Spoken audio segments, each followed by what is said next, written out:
வணக்கம் நண்பர்களே. மனம் செயல்படும் விதம் இது பார்த்திங்கன்னா ஒரு சின்ன உதாரணத்தோடு நம்ம புரிஞ்சுக்கலாம்.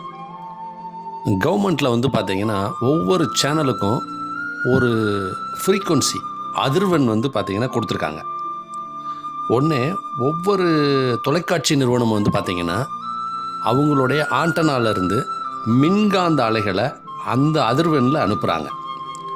இது பார்த்திங்கன்னா நம்ம பேரண்டத்தில் ஆகாய பெருவெளியில் பார்த்திங்கன்னா அப்படியே நம்ம மேகக்கூட்டங்கள் மாதிரி அது பார்த்திங்கன்னா அதை சுற்றி அலைஞ்சு திரிஞ்சிட்ருக்கு. அந்த வைப்ரேஷன் அந்த குறிப்பிட்ட ஃப்ரீக்குவன்சி பார்த்திங்கன்னா அந்த வைப்ரேஷன் இயங்கிக்கிட்டே இருக்குது. மின்காந்த அலைகள் இயங்கிக்கிட்டே இருக்குது. இதில் பார்த்திங்கன்னா நமக்கு நம்மளுடைய டிவியில் பார்த்திங்கன்னா மேலே நம்ம ஒரு ரிசீவர் வச்சுருக்கோம். அதில் ஒரு ரிமோட் கொடுக்குறோம். அப்போ நம்ம ஒரு குறிப்பிட்ட அதிர்வெண்ணில் மாற்றணுன்னு பார்த்தீங்கன்னா டக்குன்னு அந்த ரிசீவர் அந்த ஃப்ரீக்குவன்சி உள்ளதை மட்டும் இருக்குது. உதாரணமாக பார்த்தீங்கன்னா இப்போ 51 நம்பர் அமுக்கணும்னா உடனே ஒரு டிவி வருது. 52 அமுக்கணும்னா இன்னொரு டிவி வருது. 53 அமுக்கணும்னா இன்னொரு டிவி வருது. அப்போ இதில் பார்த்தீங்கன்னா அந்த மின்காந்த அலைகளை அந்த குறிப்பிட்ட அதிர்வெண்ணில் உள்ளதை அந்த குறிப்பிட்ட அதிர்வெண்ணில் உள்ளது ரிசீவ் பண்ணும்போது நமக்கு பார்த்தீங்கன்னா அந்த சேனல் நமக்கு கிடைக்கிது. அந்த படத்தை நம்ம தொலைக்காட்சியில் பார்க்குறோம். இதே போல் பார்த்தீங்கன்னா ஒவ்வொரு மனிதனும் அவங்களுடைய வைப்ரேஷன் பார்த்திங்கன்னா பிரெயின்லேருந்து மின்காந்த அலைகளாக வெளியேறிக்கிட்டே இருக்குது.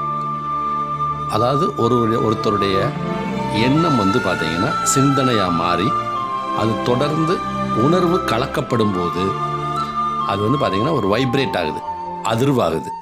அந்த அதிர்வுகள் வைப்ரேஷன் பார்த்திங்கன்னா அப்புறம் திரும்ப குறிப்பிட்ட ஃப்ரீக்குவன்சியில் போகுது. அது ஆகாசவாணின்னு சொல்லுவாங்க. அந்த காலத்தில் பார்த்திங்கன்னா இலங்கை தொலைக்காட்சியில் கூட ஆகாசவாணி செய்திகள் வாசிப்பதுன்னு வாசிப்பாங்க. அது ஆகாசவாணி அந்த பிரபஞ்சத்தில் பார்த்திங்கன்னா அங்கங்கே பார்த்திங்கன்னா ஒன்று தனித்தனி கூட்டமாக, அதாவது அந்த கலெக்டடு மைண்டுன்னு சொல்லுவாங்க. அந்த எண்ண அலைவரிசை பல மன எண்ண அலைவரிசை பார்த்திங்கன்னா ஒரு கூட்டமாக ஆகும். இதில் பார்த்திங்கன்னா மகிழ்ச்சிக்கு ஒரு இடத்துல பார்த்திங்கன்னா அந்த வைப்ரேஷன் பூரா சேரும். காதல் அதுக்கு ஒரு வைப்ரேஷன் சேரும். பணம் அதுக்கு ஒரு வைப்ரேஷன் ஒரு கூட்டு சேரும். ஆகாயவாணியில் பார்த்திங்கன்னா அதே போல் கவலை அதுக்கு ஒரு இதுக்கு சேரும். டென்ஷன் பரபரப்பு கோபத்துக்கு இப்படி பார்த்திங்கன்னா அந்த தனித்தனி மேகக்கூட்டங்கள் போல் அந்த வைப்ரேஷன் பார்த்திங்கன்னா அந்த ஃப்ரீக்குவன்சி ஆகாசவாணியில் வானத்தில் பேரண்ட பெருவெளியில் இருக்கும். இது பார்த்திங்கன்னா அந்த குறிப்பிட்ட சிக்னலை ஒருத்தர் அனுப்பிச்சாருன்னா அது அந்த சிக்னலோட போய் மிங்கிள் ஆகும். அப்புறம் அங்கேருந்து டியூனப் ஆகி அவருக்கு ரிப்ளை பார்த்திங்கன்னா அதே போல் வைப்ரேஷன் உள்ள நபர்கள் அல்லது அதே வைப்ரேஷன் உள்ள பொருள்கள் பார்த்திங்கன்னா அவரை நோக்கி வர ஆரம்பிக்கும். இது பாசிட்டிவாகவும் இருக்கலாம், நெகட்டிவாக இருக்கலாம். இப்போ ஒருத்தர் பார்த்திங்கன்னா ஒரு பொருள் வேணும்னு நினைக்கிறார், ஒரு பொம்மை வேணும்னு நினைக்கிறார். அப்போ அந்த பொம்மை பார்த்திங்கன்னா இங்கேருந்து அவர் அதை ஆசைப்படுறாரு, தொடர்ந்து அதை பற்றி சிந்திக்கிறாரு, அதில் உணர்வை கலக்கிறாரு. அப்போ அவரோட வைப்ரேட் ஆகி எண்ணம் ஃப்ரீக்குவன்சியாக போய் அங்கே போயிடும். அங்கே உள்ள அந்த பெருவெளியில் பார்த்திங்கன்னா அந்த ஃப்ரீக்குவன்சி லிங்க்கு பார்த்திங்கன்னா கிடச்ச உடனே அதுக்கு ரிப்ளை அங்கேருந்து வரும். அது அதே போல் அந்த பொம்மை எங்கே இருக்கோ அது இன்னொருத்தர் மூலியமாக கிடைக்கும். இல்லை இவங்க தேடி போகிற கடையில் அது கண்ணில் படும். இல்லை இன்னொருத்தர் கிஃப்ட் கொடுப்பாங்க. இந்த மாதிரி நிகழும். இதே போல் ஒரு நபர் நினைக்கிறாங்க, அவங்களும் இதே போல் தான் அட்ராக்ட் ஆவாங்க. மனிஃபெஸ்டேஷன்றது பார்த்திங்கன்னா இப்போ தான் நடக்கும் அப்படின்லாம் இல்லை, இந்த பயிற்சி பண்ணால் தான் நடக்கும் அப்படின்றது கிடையாது. ஏன்னா நல்லா புரிஞ்சுக்கிட்டோம்னா பார்த்திங்கன்னா பயிற்சிகள்னாலேயும் கிடைக்கும், இல்லைன்னு சொல்லலை, அதுவும் அவசியம்தான். ஆனால் ஒருத்தர் பாசிட்டிவ் தாட்ஸோட பாசிட்டிவ் வைப்ரேஷனோடு இருக்கும்போது அவருக்கு பார்த்திங்கன்னா உணர்வலைகள் நிறைய சேமிப்பாகி அவர்கிட்ட பார்த்திங்கன்னா அந்த ஃப்ரீக்குவன்சியை டக்குன்னு அனுப்பக்கூடிய ஆற்றல் அவருக்கு இருக்கும். அப்போ ஒரு ஸ்டோரேஜ் மாதிரி தான். ஒரு பேட்டரி எப்படி ஒருத்தர் ஸ்டோரேஜ் பண்ணி வச்சுருக்காரோ அந்த மாதிரி பாசிட்டிவ் தாட்டில் இருக்கிற ஒரு பர்சனுக்கு பார்த்திங்கன்னா அதோட வலிமை அதிகமாக இருக்கும். அப்போ அந்த வைப்ரேட் ஆகி அந்த ஃப்ரீக்குவன்சி டக்குன்னு அங்கே போயிட்டு ரொம்ப சீக்கிரமாகவே அவங்களுக்கு அந்த பொருளோ அந்த நபரோ அட்ராக்ட் ஆவாங்க. இப்படி தான் இந்த பிரபஞ்ச பிரிவெளி பார்த்திங்கன்னா நமக்கு இயங்கிக்கிட்டு இருக்கு. இந்த மின்காந்த அலை அப்படின்றது பார்த்திங்கன்னா நம்ம பிரெயினில் இருந்து இந்த வேவ்ஸ் வருது. நம்ம மின்காந்த அலைகளை நம்ம பிரெயின் உருவாக்குது. இந்த வேவ்ஸில் பார்த்திங்கன்னா நிறையா வேவ்ஸ் இருக்குது. காமா வேவ்ஸ் 30 to 100 ஹெர்ட்ஸ் ஹெச்இசட்னு போடுவாங்க. இது பார்த்திங்கன்னா இன்சைட் பீக் எக்ஸ்பீரியன்ஸ் சின்க்ரோனைசேஷன் அந்த வேவ்ஸில் உள்ளது. அதுக்கடுத்து பீட்டா வேவ்ஸ் வந்து பார்த்திங்கன்னா 12லேருந்து 30 ஹெர்ட்ஸ்ன்னு சொல்லுவாங்க.